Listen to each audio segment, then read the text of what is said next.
नमस्कार श्रोत्यांनो, book highlights bye अश्विनीमध्ये तुमचं स्वागत आहे. आज आपण डेव्हिड चिल्टन यांच्या द वेल्दी बार्बर या पुस्तकाची समरी ऐकणार आहोत. हे पुस्तक आपल्याला सोप्या आणि इफेक्टिव्ह पद्धतीने फायनान्शियल सिक्युरिटी मिळवण्यासाठी मदत करतं. जेव्हा कधी आपण फायनान्स आणि इकॉनॉमिक्सशी रिलेटेड शब्द ऐकतो, आपण असा विचार करायला लागतो की या सगळ्या गोष्टी एक्सपर्ट्सवर सोडल्या पाहिजे. पण हे योग्य नाही. आपण सगळेच फायनान्शियल प्लॅनिंगबद्दल शिकू शकतो.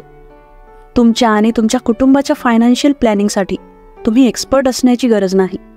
लेखक वेगवेगळ्या टेक्निक शिकवतात ज्या तुम्हाला तुमचे पैसे वाचवण्यासाठी आणि भविष्यात जास्त पैसे कमावण्यासाठी मदत करतील. सोबतच या पुस्तकात हे देखील शिकायला मिळतं की आपण किती सोप्या पद्धतीने आपलं बजेट वाढवू शकतो, जरी आपल्याला फायनान्स आणि इकॉनॉमीबद्दल जास्त माहिती नसली तरीही. चला तर मग समरीला सुरुवात करू. यातला पहिला चॅप्टर आहे द फायनान्शियल इलिटरेट. रिटायर होतेवेळी आपल्या सगळ्यांना एकच गोष्ट हवी असते.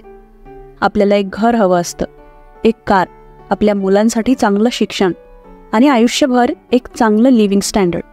आपल्या सर्वांनाच गरिबीपासून वाचायचे आणि एक आरामदायी आयुष्य जगायचे. जेव्हा लोक हे ध्येय मिळवण्याबद्दल विचार करतात, त्यांना वाटतं की यासाठी त्यांच्याकडे भरपूर चांगला पगार आणि खूप जास्त सेव्हिंग्स असायला हवी.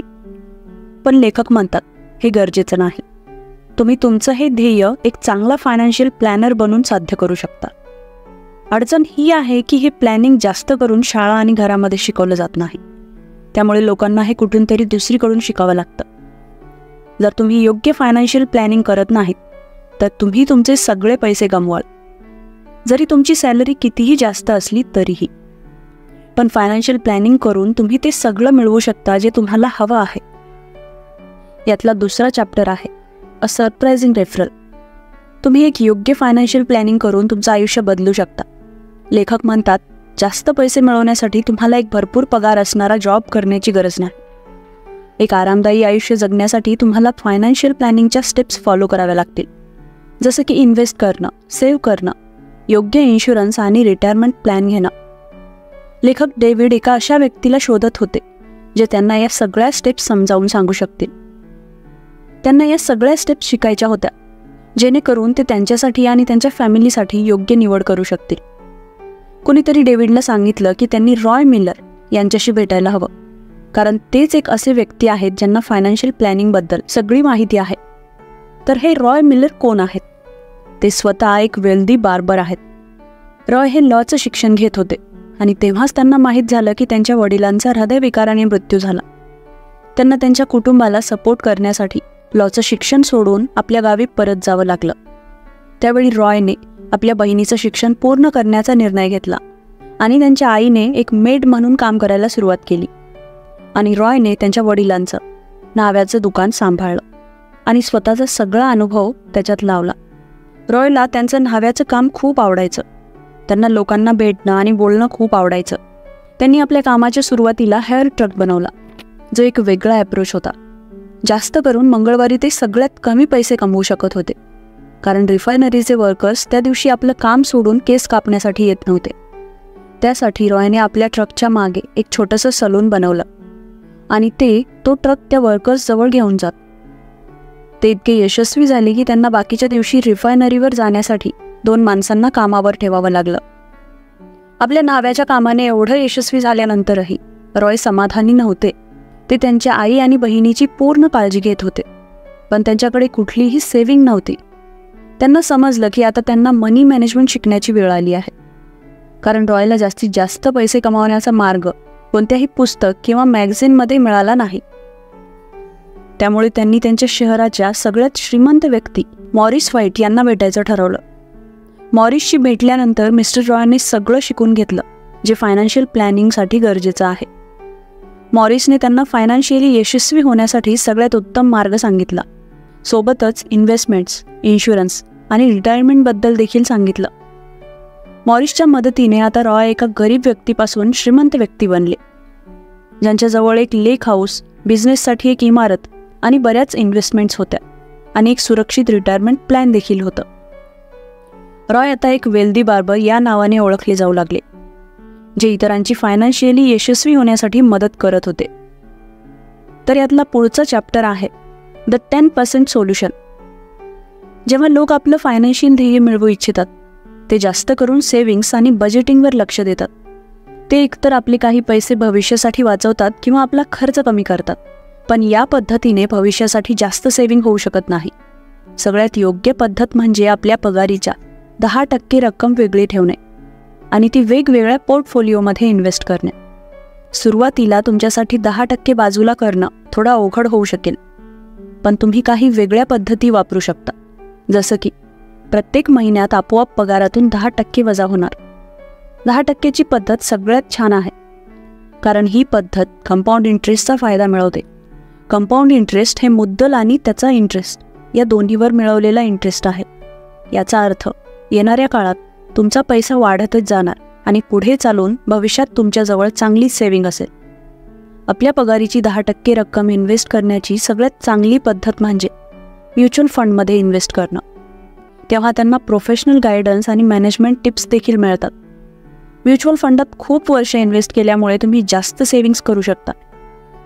10% इन्व्हेस्ट करण्याची दुसरी सगळ्यात चांगली पद्धत आहे रिअल इस्टेटमध्ये इन्व्हेस्ट करणं. लोन घेऊन असं केलं जाऊ शकतं, ज्याला लहान लहान कमी अमाऊंटच्या इन्स्टॉलमेंटमध्ये चुकवलं जाऊ शकतं. नंतर तुम्हाला जेव्हा पाहिजे तेव्हा जास्त पैशाला त्या इस्टेटला विकून चांगले पैसे तुम्ही मिळवू शकता. फक्त या 10%चा रूल वापरून तुम्ही जास्तीत जास्त पैसे कमवू शकता. असंच काहीसं वेल्दी बार्बरच्या एका कस्टमरसोबत झालं. हा कस्टमर एक व्यक्ती होता ज्याला आपल्या वडिलांकडून हाच धडा मिळाला होता की प्रत्येक वर्षी आपल्या मिळकतीच्या 10% इन्व्हेस्ट करणं. त्या कस्टमरचे भविष्याचे कोणतेही फायनान्शियल प्लॅन्स नव्हते. त्यांचा कोणताही रिटायरमेंट प्लॅन देखील नव्हता आणि ते सेव्हिंग्स किंवा बजेटिंगही करत नव्हते. त्यांनी कमोडिटी मार्केटमध्ये प्रयोग करत $15,000 गमावले होते. आश्चर्यचकित करणारी गोष्ट ही आहे की फायनान्शियल प्लॅन्सबद्दल माहीत करून न घेता त्यांना 10% रूलबद्दल माहिती होती आणि त्यांनी त्याला अप्लाय देखील केलं. या रूलमुळे त्यांची $6,50,000ची नेटवर्थ तयार झाली. त्यापैकी जवळपास $15,000 त्यांच्या घर आणि बाकीच्या वस्तूंचे होते, पण बाकी सगळे पैसे 10% रूलमधून त्यांना मिळाले होते. आपल्या इन्कमचा थोडा पैसा बाजूला ठेवून तुम्ही पुढे जाऊन त्यातून जास्तीत जास्त पैसे कमवू शकता. आता पुढचा चॅप्टर आहे विल्स, लाईफ इन्शुरन्स आणि रिस्पॉन्सिबिलिटी. आपल्या विल्स आणि इन्शुरन्सचा प्लॅन बनवणं हा देखील फायनान्शियल प्लॅनिंगचा एक महत्त्वाचा भाग आहे. जास्त तर लोक विलकडे पाहतही नाहीत, खास करून तेव्हा जेव्हा ते एकटे असतील किंवा लहान असतील. आपल्या सर्वांनीच एक विल बनवायला हवी आणि त्याला अपडेट करत राहायला हवं. जर तुम्ही तुमची विल अपडेट केली नाही तर तुमची प्रॉपर्टी फ्रीज होईल.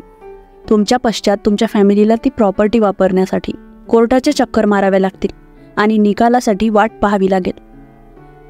त्यामुळे विल बनवणं खूप गरजेचं आहे, खास करून तेव्हा जेव्हा तुम्ही तुमच्या जवळच्या व्यक्तीसाठी प्रॉपर्टी सोडून जाणार आहात.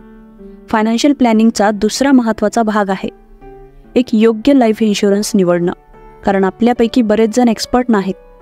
आपल्याला वेगवेगळ्या प्रकारच्या इन्शुरन्स कंपनीसोबत भेटावं लागतं, जे आपल्याला भरपूर डील्सबद्दल सांगतात आणि आपण बऱ्याच वेळा चुकीचं इन्शुरन्स घेऊन बसतो. लाईफ इन्शुरन्स तुमच्या मृत्यूनंतर देखील तुमच्या फॅमिलीला सपोर्ट करतं. लाईफ इन्शुरन्स निवडताना खूप साऱ्या महत्त्वाच्या गोष्टींकडे लक्ष द्यावं लागतं. सगळ्यात आधी तुम्हाला लाईफ इन्शुरन्स घेण्याची गरज नाही जर तुमच्या फॅमिलीमध्ये तुमच्यावर अवलंबून असं कुणीच नाही.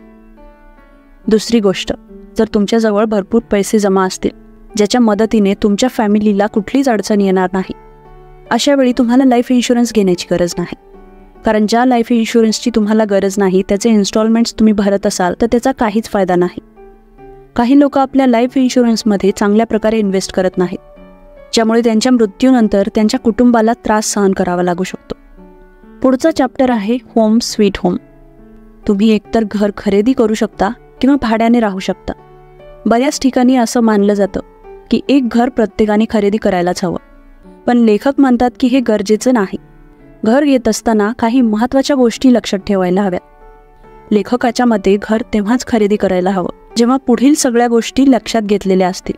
जर तुम्ही एका ठिकाणी दीर्घकाळासाठी राहणार असाल तेव्हा तुम्ही घर घेणं अगदी योग्य आहे. यासोबतच जर तुमचा जॉब फिक्स असेल तर तुम्ही लोन घेऊन घर खरेदी करू शकता. आणि शेवटी जर तुमचं कुटुंब खूप मोठं असेल तर तुम्ही घर खरेदी करू शकता. आणि बाकीच्या केसेसमध्ये तुम्ही घर भाड्यानेच घेतलेलं योग्य ठरतं. असं समजा तुम्हाला वेगवेगळ्या ठिकाणी राहायला आवडतं, तर अशा कंडिशनमध्ये तुम्ही घर घ्यायला नको. अशा वेळी तुम्ही तुमचे उरलेले पैसे काही चांगल्या ठिकाणी इन्व्हेस्ट करू शकता, जसं की म्युच्युअल फंड्स. काही लोकांसाठी घर खरेदी करणं एक चांगली इन्व्हेस्टमेंट असते. घर खरेदी करत असताना किंवा भाड्याने घेत असताना तुम्हाला खूप काळजीपूर्वक लक्ष द्यावं लागतं. विशेष करून त्या लोकांना जे आत्ता तरुण आहेत आणि ते आपली फायनान्शियल जर्नी आत्ता सुरू करणार आहेत. त्यांनी कुठल्याही प्रेशरमध्ये न येता त्यांच्यासाठी काय बेस्ट असेल हे करायला हवं. आता पुढचं चॅप्टर आहे सेव्हिंग सॅव्ही, म्हणजे बचतीची माहिती असणं. आपल्या पगारीचा 10% भाग इन्व्हेस्ट करणं तुमच्या फायनान्समध्ये एक महत्त्वाची भूमिका बजावतं. पण त्यासोबतच तुमच्या दररोजच्या खर्चांना प्लॅन करणं हे देखील खूप महत्त्वाचं आहे. आपल्या घरातील गोष्टींसाठी बजेट बनवण्याचा अर्थ आहे की आपल्या महिन्याचा खर्च आणि आपल्या कुटुंबाची खर्च करण्याची पद्धत ऑब्झर्व करणं. हे करण्यासाठी तुम्ही तुमचे सगळे छोटे मोठे खर्च लिहू शकता, जसं की बाहेर जेवायला जाणं किंवा पेट्रोल भरणं.